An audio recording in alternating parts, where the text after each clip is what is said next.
So this has to be one of the most misunderstood concepts in the world. And I say that as a person who, only just realized maybe a week or so ago that I myself was thinking about this all wrong. It's the idea of laser-like focus.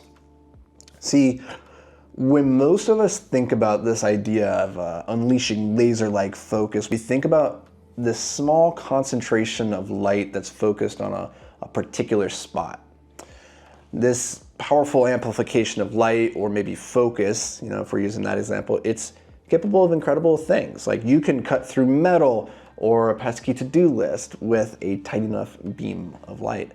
But the problem I found with thinking about this aspect of a laser is that it's the result of what's come before it. And unfortunately, most of us, we don't actually understand how a laser or laser-like focus is even created. I know I didn't. I read an article last week that expanded my mind, and I realized the way I have been internally thinking about this is completely wrong, and I want to share this with you. See, for the longest time, I thought a laser was just a highly concentrated beam of light. Like when you're a kid and you're lighting paper on fire with a magnifying glass. I just imagined that to get a laser, you just need a bigger magnifying glass. And this is the approach that I think most of us take to the act of focusing on an activity. We believe we just need to try harder to condense the focus beam even tighter, right? But that's not how a laser, and that's not how your mind works. So let's break this down. And this is pretty damn cool. I have a feeling you're gonna enjoy this one. See, let's first define what a laser even is. Laser is an acronym that stands for light amplification by stimulated emission of radiation. But what does that even mean? I don't even know what to do with those words, that combination of light amplification by stimulated emission of radiation. Well, imagine a big collection of atoms inside of a box. And this box, for our purposes, is going to have a bunch of mirrors in it. We're going to apply enough energy to the atoms inside of that box that one of them will eventually squirt out a photon. A photon is just, a particle of light, a wave of light. So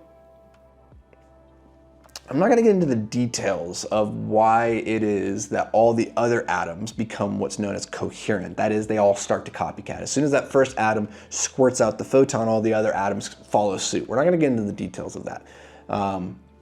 Just, take me up my word here. All right, so now we've got a bunch of atoms inside of this box, and they're all emitting light.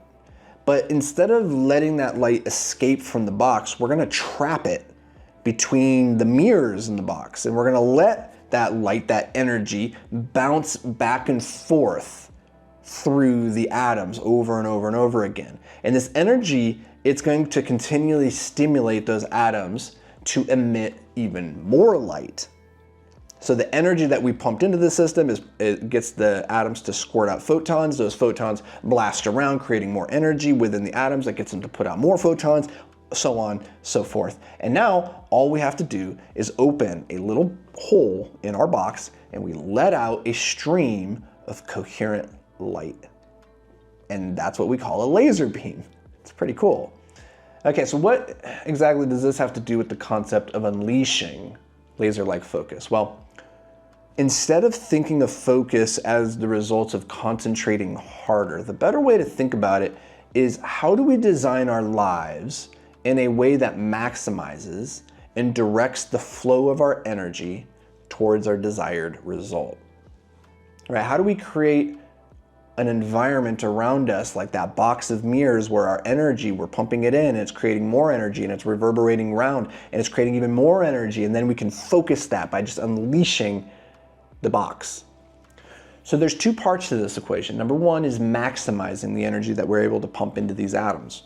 And we do that by pulling the three levers of energy, which we've talked about in a ton of different previous podcasts, which is your sleep, your nutrition, and your exercise. Those are the three biological levers we all have at our disposal for increasing the total output of our energy. If you feel low energy, you probably need to sleep, eat something, or go move your body.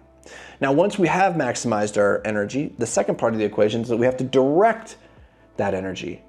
And I think the important part here is that by the directing of our energy, just like cutting the hole in the box and letting the coherent light out, it's designing the environment so that the laser beam goes where we want.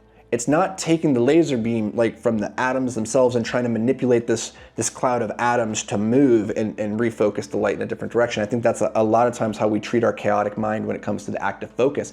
No, we're creating an environment where our focus beam is pointed in a particular direction. And that comes through designing our physical environments and designing our schedules, our workspaces, our states of being during that period of time in a way that points our focus in the right direction. And when you do this, you end up with a laser-like focus, laser-like concentration.